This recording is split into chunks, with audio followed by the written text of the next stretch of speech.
Okay.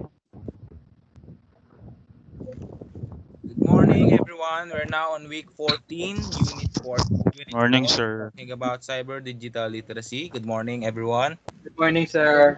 Good morning. Morning, Sir. sir. Morning, Morning, sir. sir. Good morning. Today, we're going to discuss about cyber and digital Good literacy. morning. But first, let's call on Mr. Benji Montila to lead the prayer. So, Good Benji, morning, ulit classmates, and let's bow our head to start the prayer. Let's bow our head and feel the presence of the Lord. Lord, sana po gabayan niyo po kami sa aming gagawin ito at sana po, Lord, bigyan niyo po kami ng lakas sa araw-araw. Lord, sana po patawad niyo po kami sa aming mga kasalanan at sana po, Lord, maging mapayapa sana ang araw na ito. Thank you po, Lord, at sana, um, Amen. all right, thank you, Mr. Benji Montilla. Now, for the attendance, please record the attendance, Miss Roselyn Bilones, and send it to me after the discussion. Okay, next slide, please, Mr. Operator. Motivation. Start by taking this activity. Motivation. The first picture, anong nakikita nyo? Ano yung sagot? Ano yan? 4 picks, 1 word. Mr. Roel Marquicias. Ang sagot ko dyan is technology. Technology, sir. Right, tama. Technology. Next, Miss Roslyn. Internet, sir. Tama, internet. Next, oh yeah, next. Mr. Benji. My answer would be cyber. Yes, tama, cybercrime. So yung pag connect niya yung mga ano na yan, yung mga words na yan, that is digital technology. Now, this discussion, digital literacy in 21st century, it refers to a person that is engaged in technology. The use of technology is very popular in this era. Nakikita nyo naman. And the word technology refers to application of knowledge. The application of knowledge, tandaan yon. It is really important to study and be a technology for the purpose of teaching and learning. And at the end of the lesson, the students are expected to understand the importance of digital literacy in 21st century and apply the skills in teaching and learning of digital literacy in 21st century and reflect on the awareness and consequence in engaging digital literacy in 21st century. Now, to start, what is digital technology? Everyone can answer. I'm asking someone, what is digital technology? Mr. Maron. Sir, naririnig po ah. Naririnig po Yes, ba? naririnig ka namin. Yung digital technology po, sir, nagre-refer po siya sa person to be literate in digital. Siya po yung user na kung sino yung user na nag-engage po na gumamit ng digital technology. Yan po. Tama, tama. When we talk about digital technology, these are the electronic tools, system, devices that used to operate, store, or data process that can be used on different fieldwork, teaching, learning, and etc. It is widely used nowadays in any circumstances. It can be operated by electricity or wireless connection that makes the work a lot easier. Example of digital technology are social media, games, multimedia, and etc. So yung digital technology, ito yung mga social media platforms na ginagamit natin araw-araw. Nagagamit din to sa trabaho, sa paggawa ng system, sa pag-operate ng mga data, ganun, ganyan. Ayun lang yung pinupunto ng digital technology. Now, next, what is literacy? Everyone can answer again. What is literacy? Aside from Mr. Maron, any Roel, you're being mentioned? Sir, what is literacy? For me, literacy is ability to read and write. And it has a connection to digital literacy, which are yung mga pinopost natin sa mga social media. It is considered to be a literate. Doon tayo natututo magbasa, mag-comprehend ng mga information na ipinopost at ini-input doon sa digital technology. It has connection to literacy dahil halos lahat ng naipopost is applicable naman at matututo talaga. Ayun Tama, dinagdag mo pa yung digital literacy. Now, to discuss digital literacy in the 21st century. Digital literacy defined as the ability of a person to use digital technology, kagaya nga ng sabi ni Roel, in a proper way and proper communication to access. Ibig sabihin, may kasamang etiquettes na kailangan i-include kapag gumagamit tayo ng technology. And in a proper way, in a proper communication to access, manage, integrate, analyze, and evaluate information. Learners can create a new knowledge and communicate to others using digital technology. Next slide, please. Ayun, yung kagaya nga na dinaskas ko, ayun yung digital technology. Next slide, please. Ayan. Digital literacy in the 21st century defined, ayan din pala yun. According to Spires and Bartlett, 2012, it is divided into 3 categories or various intellectual processes associated with the digital literacy. First is locating and consuming digital content, and next is creating digital content, and next is communicating digital content. Next slide, please. Locating and consuming digital content. It refers to web resources. Web is the search engine for information and evaluating the resources is if it's legitimate, relevant, and accurate. So ito, yung locating and consuming digital content. Parang dito tayo nagre-research ng information, resources sa internet. Tapos kagaya na sabi, sine-check dito kung legitimate and relevant and accurate. Meaning, tinitingnan natin kung tama yung information na ginagather natin at proven siya. Next slide. Creating digital content. Creating digital content is combining the knowledge, learnings, and gathered information from the resources and putting all in a digital platform. So ayun, kagaya ng ginagawa natin kapag magre-research tayo, tapos lahat ng nag-gather natin na information ay ilalagay natin sa isang digital platform, kagaya ng Microsoft Word, PowerPoint, at iba pa. Next slide, please. Communicating digital content. It is communicating through use of media platform like Facebook, Twitter, Instagram, and etc. So dito, pwede nyo gawing example yung pag-conduct natin ng meeting ngayon. Yung ginagawa natin ngayon, MS Teams. Halimbawa, una, nag-assign ng topic. Nag-search tayo ng information. Tawag dito. Wait lang ha. Nag-locate tayo ng and consuming digital. Nag-research tayo. Ayun yung first na sinabi ko kanina. Tapos, yung pangalawa, nag-create na tayo, ginather na natin. Tapos yung pangatlo, ayan, ito na yung pangatlo, dito na papasok yung pangatlo. Yung i-present na natin, i-share na natin, natin yung na gather natin na information, i-share na natin sa iba. Ito ang sabi, it gives the reader a chance to contact the creator or publisher of content to understand. Ayun nga yung sabi ko. Bali, ipaparating mo sa kanila kung ano yung nalalaman mo, naintindihan mo dun sa ginawa mong research. Next slide.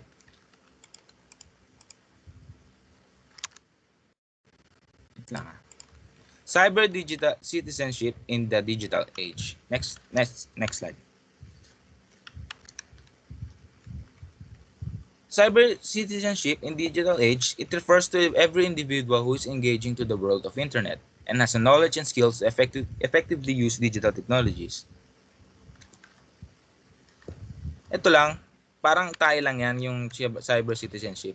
Nag-engage tayo sa mundo ng internet gamit yung knowledge and skills natin para gamitin yung technology. Digital citizenship includes appropriate online etiquette of how they use technology. Kagaya na sinabi ko kanina, paggamit ng digital technology ay may kasamang etiquette and how it works. and an understanding about ethics and related law, and knowing how to stay safe online.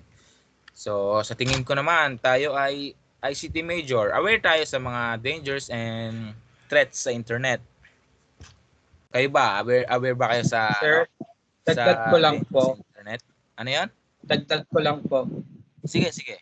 Cyber citizenship po is ito po yung person na gumagamit, nag-engage po ng internet Oo. na alam kung paano at yung tamang paggamit. Halimbawa, alam niya yung mga dapat gawin at hindi dapat gawin. Yun po. Example, mang-bully, ganun po.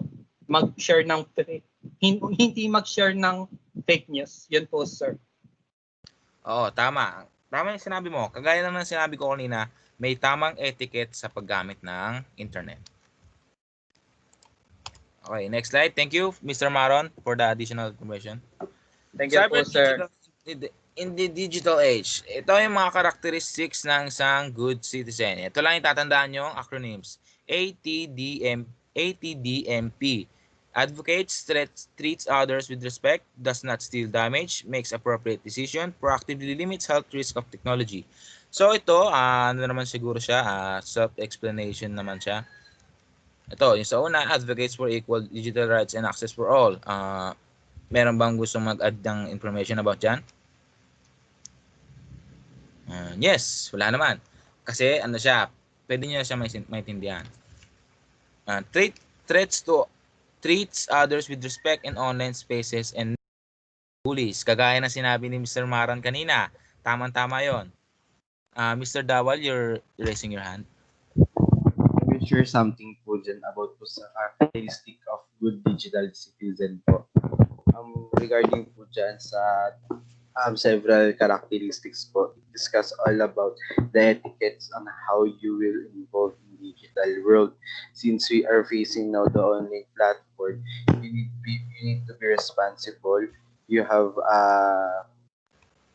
a wider knowledge about on it because posting online is very crucial, and we all know that online is very rampant nowadays. So we need to be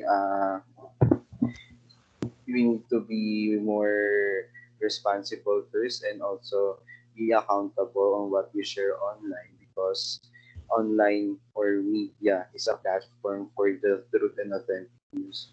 So in the cyber citizenship in the digital age, we are in the era that we are facing a lot of challenges, and the most common figure of it is the online platform. So we need to be accurate, be precise, and also Responsible. responsible on that. Yun po, sir. Thank you, Mr. Dawal. That was a great answer. Totoo yun. Totoo yung sinabi ni Mr. Dawal. Bali doon na online etiquette na ginagawa natin. Mr. Roel, Marquicias, you're raising your hand. Dagdag ko lang sa treats other with respect in online spaces and cyberbullying. Kailangan istang natin yung bawat opinion ng iba, kasi halos ang social media ay masasabi na nating toxic. Bakit toxic? Kasi halos lahat hindi nila naiintindihan eh. Dito nalalabas yung pagiging literate natin, kung paano natin nako-comprehend yung mga pinopost. Kaya kailangan mas maintindihan muna natin bago tayo rant ng rant at bago tayo magsabi ng hindi naman tayo talaga sigurado. Kasi tayo lang din mismo mapapahiya if we post na alam naman natin ikapapahamak natin at ikasasama din ng iba. Ayun lang. Oo, lalong-lalo na yung mga fake news na kumakalat, di ba? Totoo yung mga ganon. Salamat, Mr. Roel. Sunod, does not steal or damage others' digital work, identity, or property. Aware naman kayo siguro sa plagiarism, di ba? Tama ba, class? May I hear yes? Opo, sir. Opo, sir. Thank you. Yes, Next, sir. makes appropriate ano yan? Sorry. Mr. Dawal, may sasabihin ka ba? Wala po, sir. Continue po. Okay, sige. Thank you. Makes appropriate decision when communicating through a variety of digital channels. Understandable naman siguro siya kasi talaga naman kailangan ng proper decisioning kapag may pag-communicate tayo sa iba't ibang digital channels kagaya ng halimbawa nag-vlog kayo. Kailangan niyo ng proper na doon na communication skills. Kapag may pag-usap kayo sa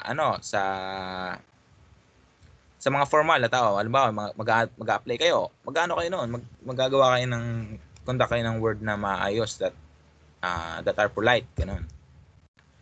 Proactively limits health risk of technology from physical to psychological.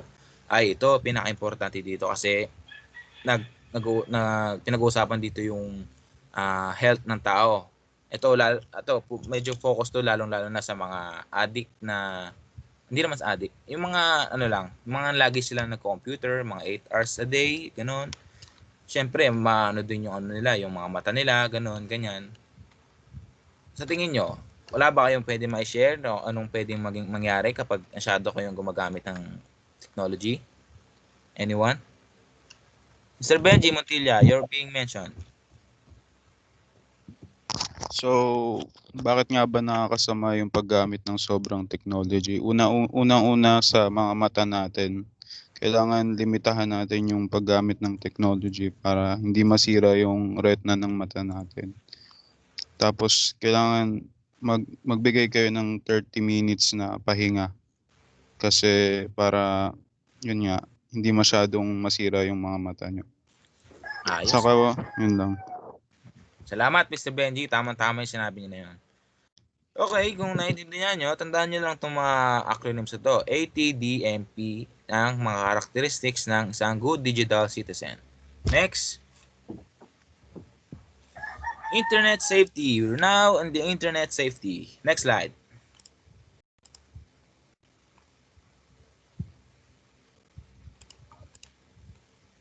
Naglag. Namatay. Wait lang Yan.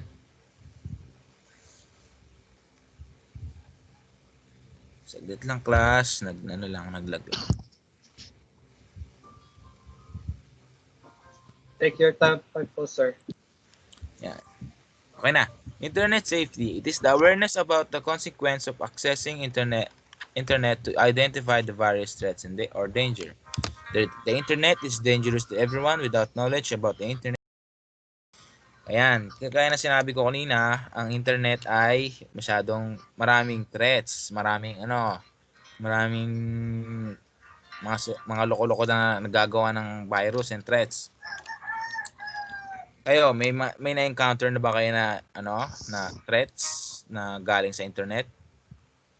Naalala ko may nag-share sa atin sa isa noon. Mr. Maron. Sir, meron po. Di ba po sa Facebook, napopost tayo ng mga nahahakan ng mga account nila, kunwari mga bank, mga social media app.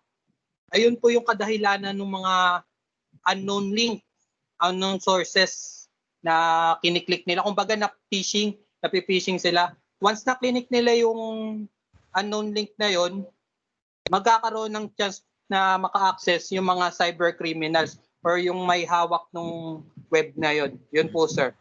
Tama, talagang dapat may ingat tayo sa mga pinipindot natin sa internet, lalong-lalo na yung mga links na hindi kilala, di ba? Tama 'yon. Mas magandang sinabi mo Mr. Maron.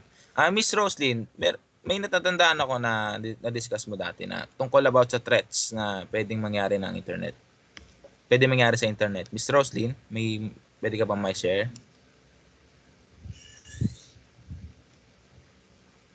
Miss Roselyn, naka-off ata yung mic mo. Yes, sir. Yan, narinig ka namin. Na po ako. Opo. Yung sa akin naman po, yung threats na nagsisend ng hurtful messages, mga message na nakakasakit. Siyempre po ako po, maapektuhan po yung emotionally, mentally, and physically. Kaya, kailangan po nating maging aware sa pwedeng maging danger ng internet sa atin. Yun lang po. Yes, tama. Totoo na nagkakaroon ng problema yung mga kabataan ngayon sa mental health nila. minsan nagpupunta sila sa internet para mag-unwind, magpagaan ng loob, pero ganun pa yung nararanasan nila. Mr. Roel Marquicias. Another ko sa internet safety, meron talagang kumakalat na as in masasabi nating hacker. Kasi syempre meron silang alam kung paano mang-hack. At hindi natin maiiwasan, hindi natin mabuksan yung account, and tendency meron pa magpo-post na akala ikaw yung nag-post pero hindi. Pero meron ding sometimes which is meron akong nabasang balita na merong isang anonymous daw na nag-hack ng isang site which is related dun sa government, at nakulong agad dito, tsaka na-trace ng ICT yata, yung pagkakatanda ko.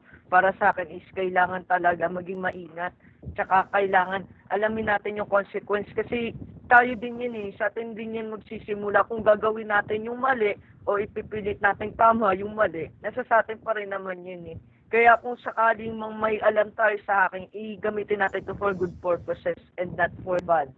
Yun lamang po. Oo, tama-tama yun. Biruin nyo yun. PLDT na mismo. Di ako nagkakamali, PLDT yun, di ba? Yung na-hack. PLDT na mismo na-hack pa ng mga hackers. Paano pa kaya yung mga gumagamit araw-araw ng internet? Mr. Benjie, may gusto ka pa ba i-add? So, ang internet hindi lang siya nakakaapekto sa internet mismo, kundi minsan nakakaapekto din siya sa mga physical. Minsan, 'di ba, pag nakikilala mo sa FB yung mga tao na akala mo sila talaga, tapos makikipag-meet kayo, yun pala nanakawan kayo or mas masama, papatayan kayo. Kaya kailangan maging maingat tayo sa mga nakikilala natin sa internet. At sana maging think before you click na lang kayo. Tama, galing. Maraming salamat, Mr. Benjie. No? Magbubunta tayo sa next topic at marami pa tayong i-discuss. Mr. Maron, please. Next slide. These are some dangers of facing online internet. Number 1 is cyberbullying. It is the showing of inappropriate behavior of the person towards to another person that can harm emotionally and mentally through online. Ang example nito ay ang pagpo-post ng Facebook. Sa pagpo-post sa Facebook ng tungkol sa isang tao na nakakapanira doon sa tao na yon. Everyone, maaari ba kayong ma-share about cyberbullying? Mr. Roel Marquicias, nakataas yung kamay mo. May gusto ka bang i-share about cyberbullying? Actually, nasabi na to nung kanina, lalo ni Roselyn Bilones, which is nakakaapekto nga dun sa mismong emotionally ng tao. Nasa sa atin, makakampose na hindi ka akit-akit. Pwede tayong pwede tayong masaktan doon sa pagiging sa cyberbullying. Kasi hindi naman lahat kayang i-take lahat ng mga sinasabi na. May mga times na masyado tayong damdamin. So, kailangan nag-iingat tayo dun sa mga bagay na. Oo, tama. Tama yun sinabi ni Mr. Roel. How about Mr. Maron Paje? Rinig po ba ako, sir? Rinig na rinig. Dito din po pumapasok yung think before your click. Kumbaga, pag-iisip pa mo munang mabuti na yung kung ano yung ipopost mo, kung may matatamaan or makakasakit sa emosyon ng iba. Yun po. Kasi po, sobrang lawak po ng internet. Anyone can access that. Talagang matindi talaga yung word na think before you click. No? Lalong-lalo na sa internet safety. Next is cyber predators. Cyber predator is a criminal who's stalking and taking the advantage of being innocent of the person, mostly to younger age or children. Lack of adult supervision and abusing their trust. Sa tingin ko, ito yung mga yung mga stalker na hindi nyo binibigyan ng permission na maka-access sa inyong profile, kagaya sa Facebook. Mostly yung mga victims ito ay mga bata, mga age of children. Lalo na sa mga kasi mga bata hindi pa sila di ba? Hindi sila aware masyado sa internet. Ay, Mr. Dawal, may gusto ko ba sabihin about cyber predators? Sir, can I answer, sir? Sige. Mamaya na si Mr. Dawal. Si Miss Exia pala. Sorry. Surveys lang po kasi sa napanood ko. Yung nag-trend din po sa sa TikTok, yung babae po na kasi po may nagpakilala sa kanyang lalaki. So yung sa profile pic po kasi is parang kaedad niya lang. So parang naano siya doon, nahulog yung loob niya. Then nag-meet sila.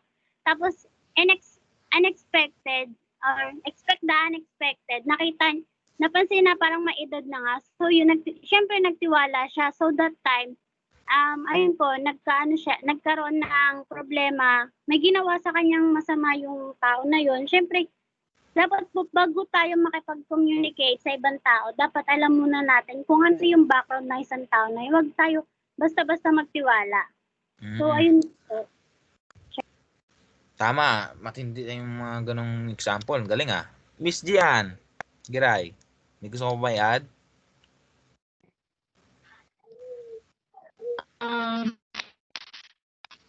Yun nga ang sabi nga, kailangan nga mag-ingat bago natin gawin yung mga bagay na gusto nating gawin natin sa mga online na yan.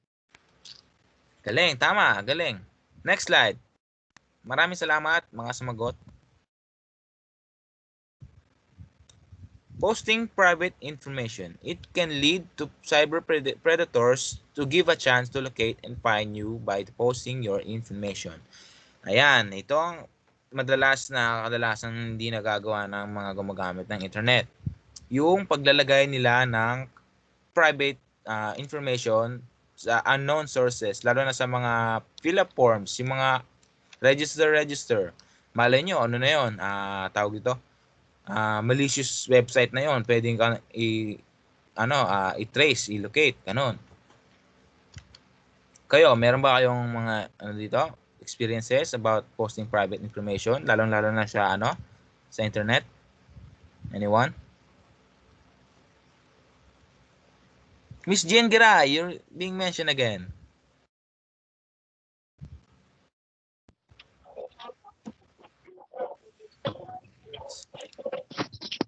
Hello, sir. Yes, narinig ka namin.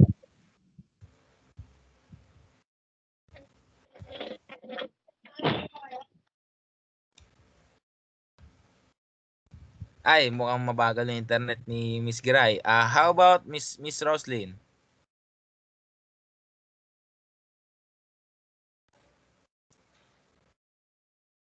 Sir, good morning po. Naririnig po ako? Opo, naririnig ka po namin. Share ko lang po yung sa pag po sa Shopee ng private information ko po. Tapos one day may dumating po na deliver, then hello po. Narinig namin. Apo. May dumating po na deliver na hindi naman po sa akin at Hello? hello po, sorry po sir, naglalag po kasi yung phone Sige, ko. ayos lang.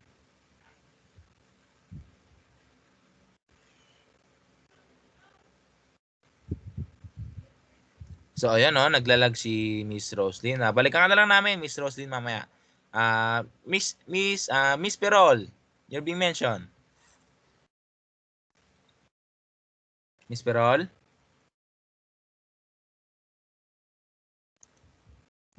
Ay, wala ata si Miss Perol. Ikaw na lang, Mr. Roel. Ano po tanong, sir? Pwede po pa ulit? Experience mo dito sa posting private information. Ano yung pwede mo may share? Actually, sa akin sa posting private information, ang dami kong naranasan, ang dami kong nakausap bukod dyan sa posting private information. Lalo na, more in sa communication kapag kagaya, unang platform is sa Omegle, meron ako nakausap sa posting private information. May mga babae na na binibenta yung nila, nude pics, mga ganun, mga masaselang bahagi ng katawan. which is syempre sa posting private information, kahit alam mo public o hindi or private, basta sa ibang tao makakita, pwedeng i-post yun ng pwede post yun na sa tao na lang kung ikikip niya yun o hindi. Medyo delikado talaga.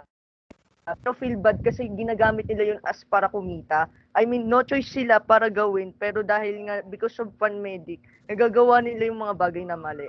So, medyo nakakaawa lang. Kahit subukan mong sila, tulungan, advisein, pero walang magagawa. Kasi nga, sa ngayon, kapos tayo sa hirap. Ayun po yung another karanasan ko for posting private information. Excellent. That's a great answer. Thank you, Mr. Can Roel. I answer again, sir? Can I answer again? Sige, answer ka. Miss Christy Exia, you're being mentioned. Sa di ba po pag yung mga naghahanap po ng work online, so wag po basta-basta magtitiwala na nag-send po sila ng mga drop your important information. Yun po. So yung mga po doon na mga personal info po, minsan nilalagay natin kasi iniisip natin na parang may sense naman kasi trabaho. Pero yung mga tao po hindi po natin kilala kung sino kasi online lang din po sila tapos sinasabi recruiter. Malay mo yung mga recruiter na yun tapos nag-send ka ng mga important na mga information about sa'yo, baka gamitin nila yun sa ibang bagay sa masama na hindi mo alam tapos pangalan mo yung madamay. So parang ganun lang po yung thoughts ko. Based on lang po, sa mga nakikita ko sa mga kaibigan ko po na sinasabihan ko na huwag kayo basta magbibigay ng info. Lalo na sa mga ganyan kasi hindi nyo naman kilala. Share ko lang po. Salamat, Miss Exia. Napakagandang sagot na ginawa mo. At naging magandang ehemplo ka pa sa iyong mga kaibigan at binigyan mo sila ng awareness, sense of awareness. So next na tayo, masyado maraming share pero magandang discussion natin ngayon. Accidentally downloading malware. Malware is computer software that is installed without the knowledge or permission of the victim and performs harmful actions on the computer. This includes stealing the personal information from the computer. Ito yung mga dina-download natin na kung iba-iba. Madalas nangyayari to kapag kapag may nakiklik tayo na na pop-up. Kapag naklik natin yon, pwede natin bigla na lang tayo mag-download ng software na kagaya nga sinabi na malware na nag-i-steal ng information sa computer natin. Kaya kailangan natin mag-ingat tungkol doon sa mga malware na sinasabi na yon. Next please.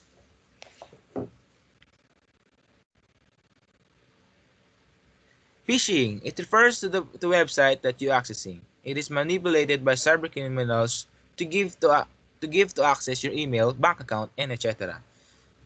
Phishing, ito yung na-discuss natin to nung senior high school. Phishing, ito yung parang nag-i-steal sila ng information kagaya nung kanina, yung posting private information. Kagaya ito yung kanina yung pag nag-iipon tayo ng natin, personal information, pwede ring may mga cyber criminals na kumukuha ng ganon. Ito yung type ng phishing. Yung lalo na sa sa tungkol sa pera. Maraming nai-scam dito sa phishing sa phishing na. Ayan. Ito sabi manipulated siya ng cyber criminals to access your email and bank account and etc.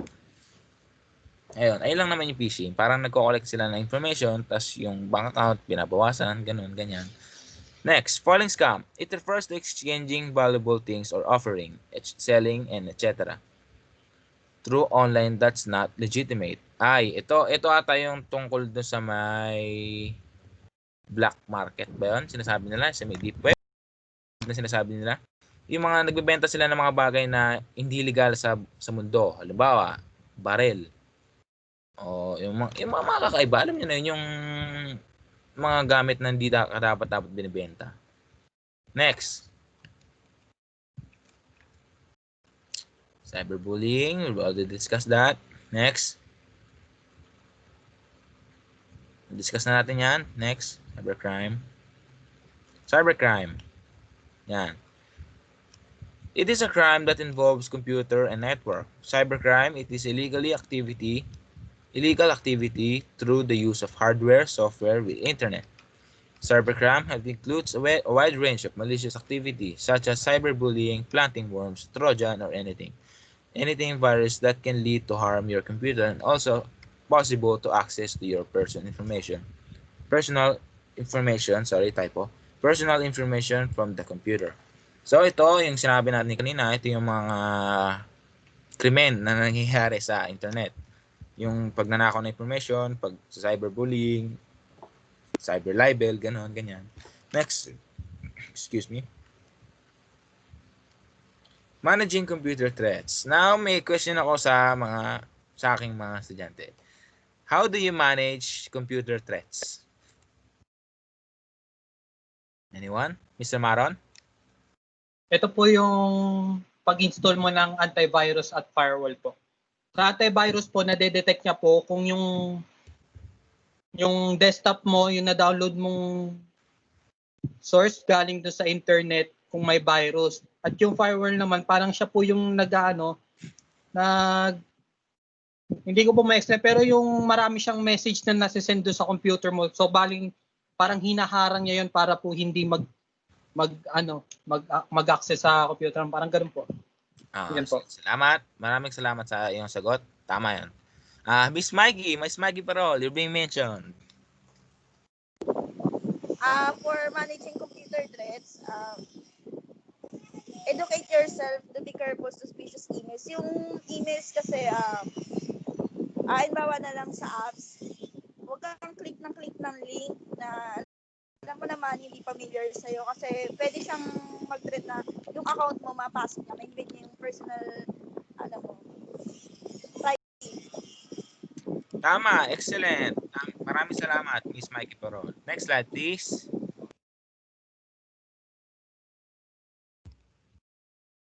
Ay, naglag.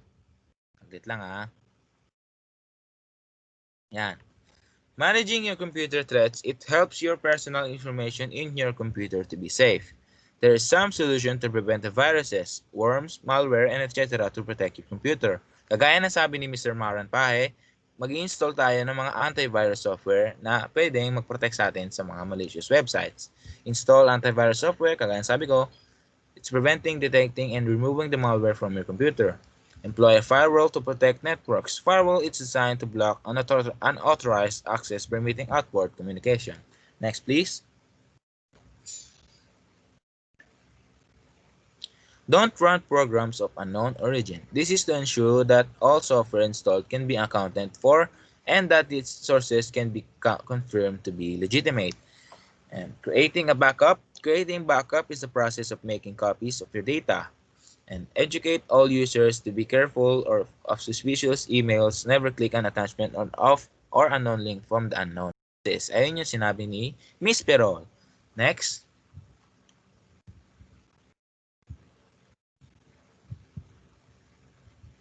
Don't run programs of unknown origin. It is really important to use a trusted source of your software requirements. This is to ensure that all software installed can be accounted for and that its sources can be confirmed to be legitimate. Creating a backup.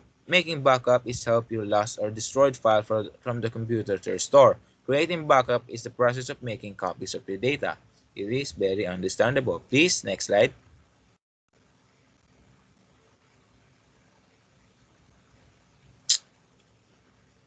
Next slide, please. Researching and evaluating web. Next slide, please.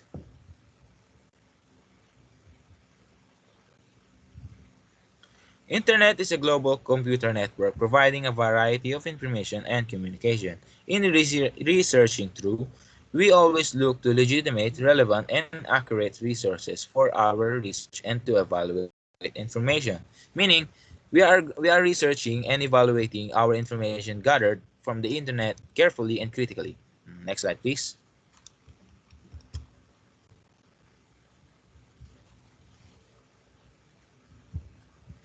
Checklist of credibility criteria. The author. It is important to know credits and avoid plagiarism, and also to familiarize the author of its work if it's legitimate. That's the first step of checking the credibility of the creative. Contact. Most of the websites are posting cell phones and telephone number, email, and other platform that can contact them about your concern. You can see the contact section in dun sa pinakababa ng website. Next, please. Checklist. They look for copyright information at the bottom of a website's homepage. If the site is more than a few years old and it has not been updated regularly, you may not be getting the most up-to-date information. Share ko lang, kapag ako ay nag-research about any topic, unang-una kong tinitingnan yung date kasi iniisip ko kapag matagal na, may iniisip na ako na panibagong definition dun sa information na yon. Ganun. Purpose. It refers to the purpose of the site. If it is selling, informing, discussing, analyze the goal of the website. If it is relevant or accurate to your research. Next, please. URL. Determine the URL if it is .edu for education, .gov for government, and .org for organization, and etc. That different websites have different URL to determine the site credibility. So, yung main website natin, yung tup.edu.ph, meron yung ed.edu, ibig sabihin for education yon. Tapos, sa naman, government, ibig sabihin sa sa government. And the org, sa organization. Next slide, please. Social media use. Next slide, please.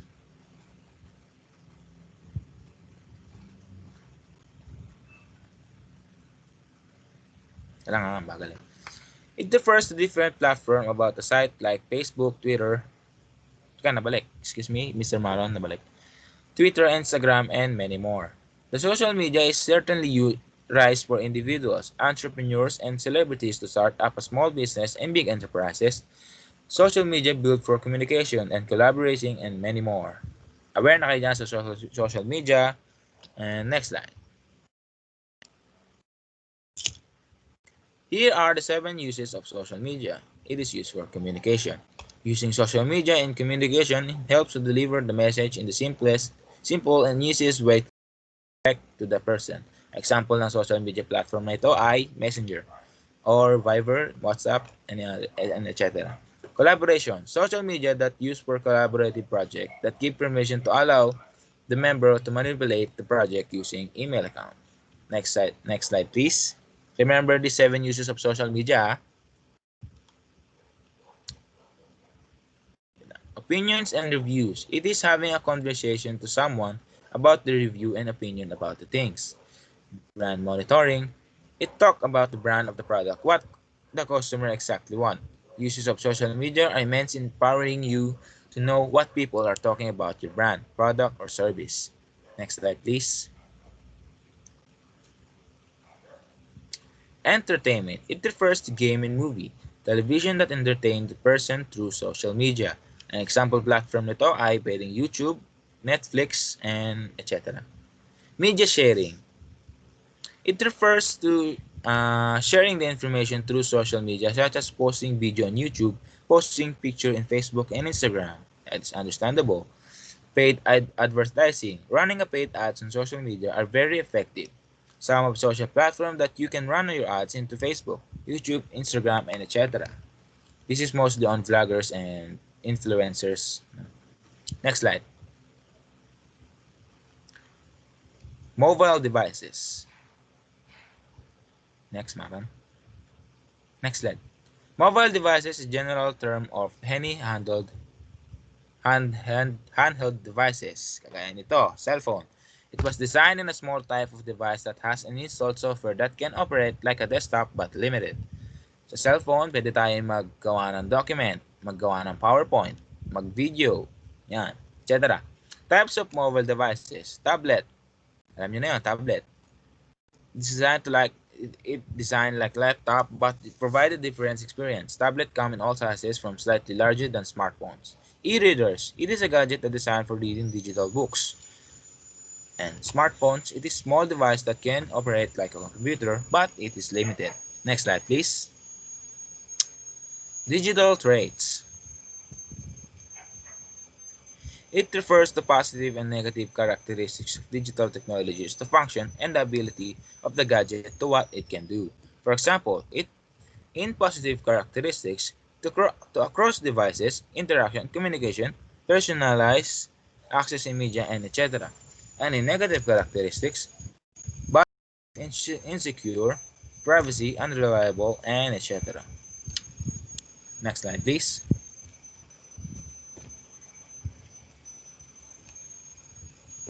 Crossword.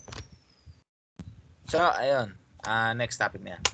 So, what can you say about the presentation? What are your insights? What have you learned? Anyone? From the meaning of digital literacy, from the dangers on the internet, Mr. Dawal? Good morning, sir. Regarding to the discussion that we had, it gives an awareness for everyone on how we play online, and especially I want to focus on cyberbullying because cyberbullying and also fake news is very rampant nowadays. So be be accountable na lang po in every actions.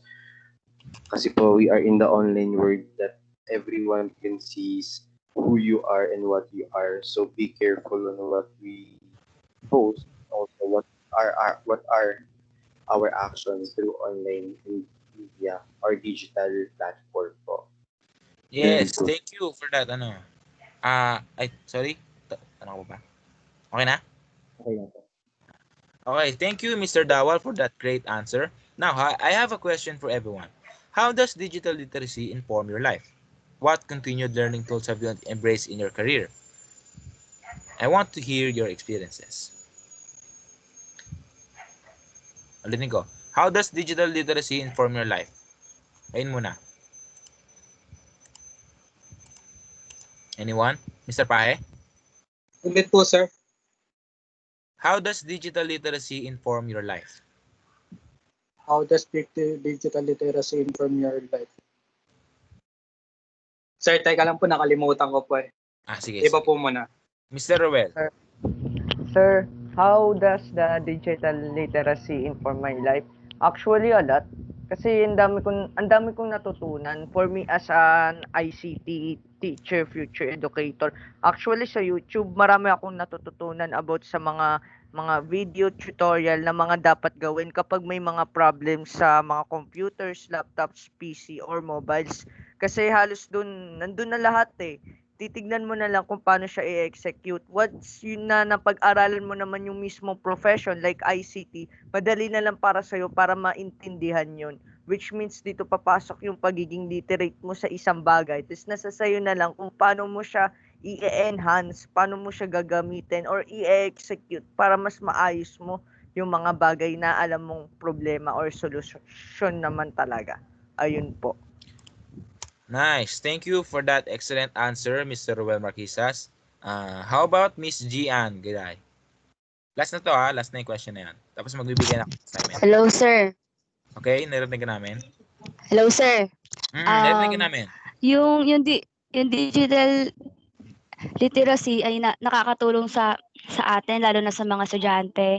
At lalo na rin dito sa tulad ngayon sa sitwasyon natin na nakakatulong to dahil yung mga imbis na lalabas tayo ng bahay para bumili ng kung ano, edi sa online na lang din natin i-base para hindi na rin dumami yung mga nagkaka-COVID ngayon.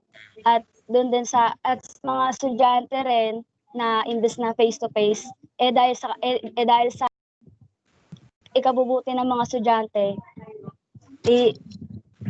magsugal tayo sa pag-base sa online learning na lang or sa online module. Tiyaga-tiyaga lang para makatapos sa pag-aaral. Yes, Yun lang, tama. sir. Tama yung sinabi ni Ms. Giray. Thank you for that excellent answer. Now, to properly end this discussion, mag-ano ko ng activity Paso nyo bukas next meeting. In a one whole bond paper, create kayo ng simple infographic about sa internet safety. Ayun lang. One whole bond paper infographic about sa internet safety. Copy ba? Opo, sir. Yes, sir. Yes, Kami, yes, sir. Alright. Opo. Thank you. Thank you everyone for listening. Thank you. Thank you po. Thank you po, sir. Thank you, sir. Thank you Sir. po. Thank you po. Bye po. God bless. Bless. Ingat. God bless. End mo na, Rodel. Salamat po. God bless. Thank you, sir.